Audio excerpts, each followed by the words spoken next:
Welcome back to Brush Up Your Game, and today we're taking a look at Okoye. Now, Okoye kind of stands out as a hero with, I'd say, middling special effect cards. We'll get into what she does in a minute here, but she has three heroic symbols, three movement symbols, and seven, yes, seven punch symbols. She also has a bonus wild symbol, so uh, good flexibility. Um, 3-3, not the best, certainly not the worst. But she's going to do a fair amount of attacking, which is always a nice benefit. It's probably an important aspect of the game. So let's dive into her cards here. She's got two move punch cards, which I'm always a fan of move and punch. It gives us a lot of flexibility in terms of being able to get where we need to go. We've got three locations we'll be able to attack in. That means, hey, my spot needs to be dealt with, and then I want to move to a location where I have an end of turn effect that I want to trigger that's better than where I'm at. Maybe I need to set somebody else up for the next turn. These are very good cards. Single punch, two copies of that, could be better. But they're okay. We also have a single move. Y'all know, not a big fan of single move, but at least there's only one copy of that. Also a single heroic. The given, single wild, double wild. And then we get into her specials. I'm going to work from right to left here just because I feel like it's something different. She has a vibranium spear, which is a punch, and then two punches in an adjacent location. So this is a really good card for when you're going up against a villain like Sandman. There's some others that their threats are kind of like traps, where it's not just one move, but it would be two move icons to leave that location. So this is a card that either you're in that location, you can't move out. Here you can deal with something to the side, or you are needing to deal with the potential overflow in that location. Now you can punch into that location. This can also be comboed with a move from the previous player where you can double punch adjacent, then move and use your punch symbol, dealing 3 damage to, say, the villain at the end. And that's a pretty nice card that you can get a nice combo on. And I know I used nice too many times there. My apologies. We also have the Dora Milaje, and I know I pronounce things poorly. Until the beginning of your next turn, if another hero in your location takes damage, you can take that damage instead.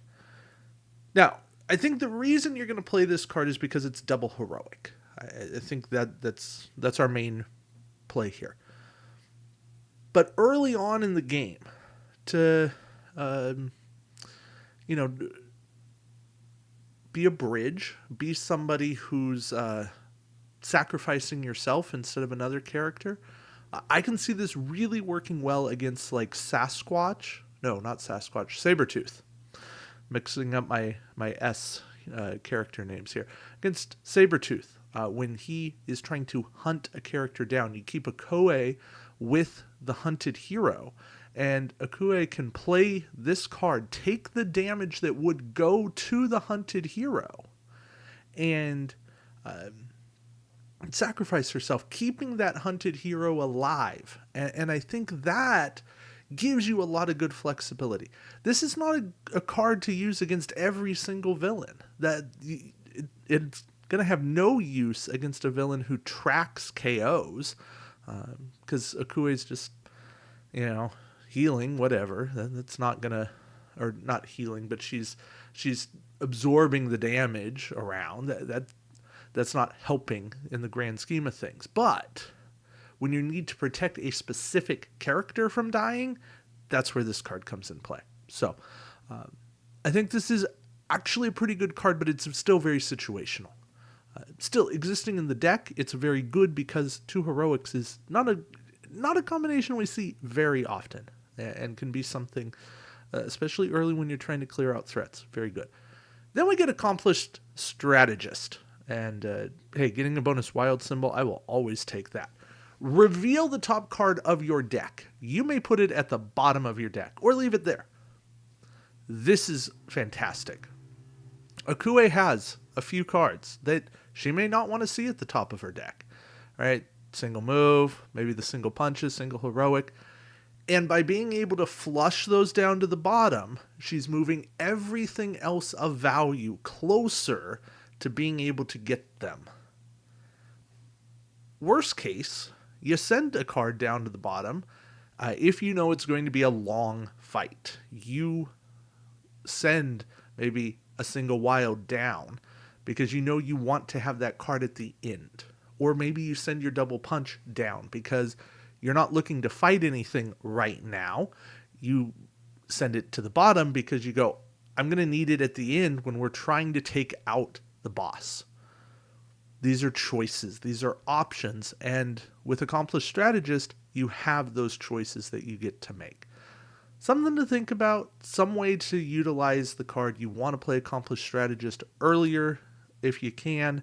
Certainly doesn't help you right at the end if you have nothing in your deck or only like 2 cards. Not going to be the best, but it's still a wild to put out, and that helps you and it helps the next person. So, Okoye, maybe I was a bit misleading at the beginning. I'd still consider these middling, but maybe they're upper middling cards. If I give them a grade, probably like a B minus. I think she does have a lot of use, but I think there are characters with more use to them. I do think she feels like Okoye, but I also feel like maybe she's missing something about avoiding damage, because that to me really feels like Okoye being this awesome warrior and never really being out of the fight. So, anyway, Okoye, player in Marvel United, and I don't think you're going to be disappointed. Anyway, that's it for me. Thank you for watching. Until next time, keep brushing up your game. Take care.